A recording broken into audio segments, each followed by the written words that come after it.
Salut les thés fous, c'est Alex Bifort, j'espère que vous allez tous bien. Comme aujourd'hui, je vais vous parler d'un thé qui est assez atypique et qui correspond très bien à la période des vacances. Vous allez tout de suite voir de quoi je parle. Cultivé en Afrique du Sud, on le nomme souvent thé rouge, mais c'est seulement dû à sa couleur, comme en fait ce n'est pas du tout du thé.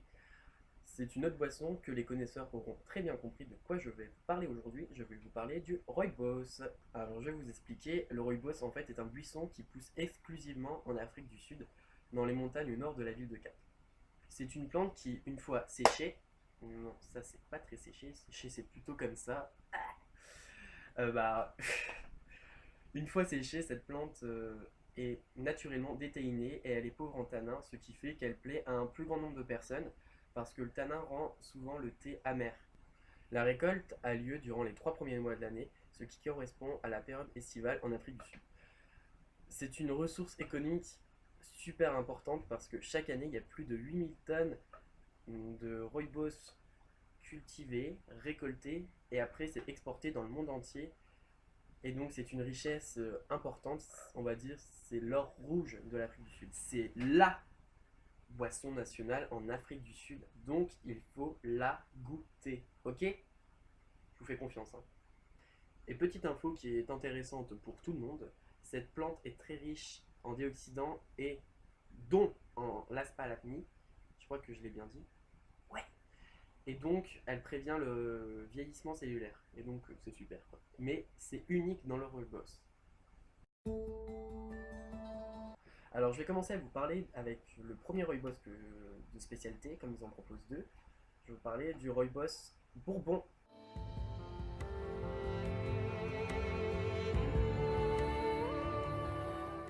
Le voici donc.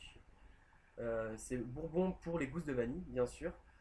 Euh, il a un bouquet aromatique vraiment impressionnant. Une fois en bouche, on a vraiment une tonne de saveurs qui apparaissent. La vanille prend beaucoup le dessus et c'est vraiment une vanille très appréciable. Je vous préviens, c'est pas un thé à la vanille, hein. C'est vraiment en bouche un bouquet aromatique et épicé, vraiment, vraiment exquis. On a ce petit côté bien sûr boisé du rooibos qui est vraiment appréciable. Donc pour celui-là, je vais lui donner une bonne note. Je vais lui donner un 8 sur 10. Comme pour du rooibos, c'est exquis.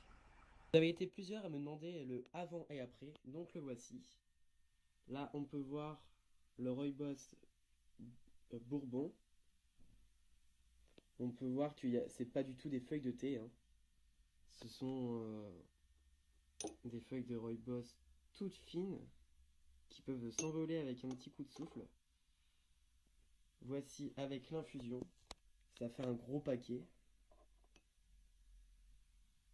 Donc, on peut voir bien qu'il y a énormément de couleurs orangées, rouges, avec les fleurs à l'intérieur, ce qui est vraiment pas mal, les petites gousses de vanille, les petits bouts.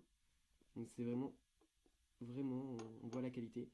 Ensuite, voici la liqueur, ce qui donne son surnom plutôt, le thé rouge. Et pour le deuxième rooibos que présente spécialité, et que je vous présente après, c'est le rooibos écorce d'orange. Pour celui-là, vous prenez un billet directement au pays de l'exotisme. Il est dépaysant, troublant même, comme il est très épicé. On n'a pas forcément l'habitude de boire quelque chose d'aussi épicé. Certaines personnes ne vont pas aimer et d'autres vont totalement apprécier. C'est soit ça passe ou ça casse. Euh, Dû à son côté très épicé, on a une sorte de chaleur et de fraîcheur en même temps. Et avec l'orange, on est waouh, dans la bouche, c'est comme l'autre rooibos bourbon. On a un bouquet floral dans la bouche, un bouquet de saveurs exquis, envoûtant même, et très troublant. Donc celui-là, vous allez dire oulala, mais je vous donne un 8 aussi pour celui-là, comme il est vraiment exquis. Et voici le rooibos orange. Voilà quoi, il ressemble avant d'être infusé.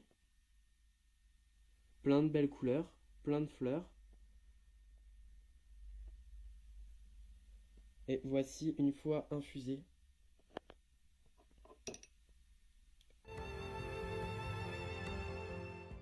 C'est tout pour aujourd'hui les fous. Alors j'espère que je vous ai appris des petits trucs, que vous avez aimé. J'attends vos commentaires avec impatience. Et puis je vous remercie d'être de plus en plus nombreux à me suivre et à regarder mes vidéos. Je lis tous vos commentaires, vos mails, vos suggestions. Et donc continuez à me regarder. Bientôt, même très très très bientôt, deux nouvelles vidéos vont venir d'ici une semaine et 2 semaines. Et là, je suis parti sur un bon rythme. Donc voilà. Je vous remercie à tous. Et puis, comme d'habitude, bonne tasse de thé à tous.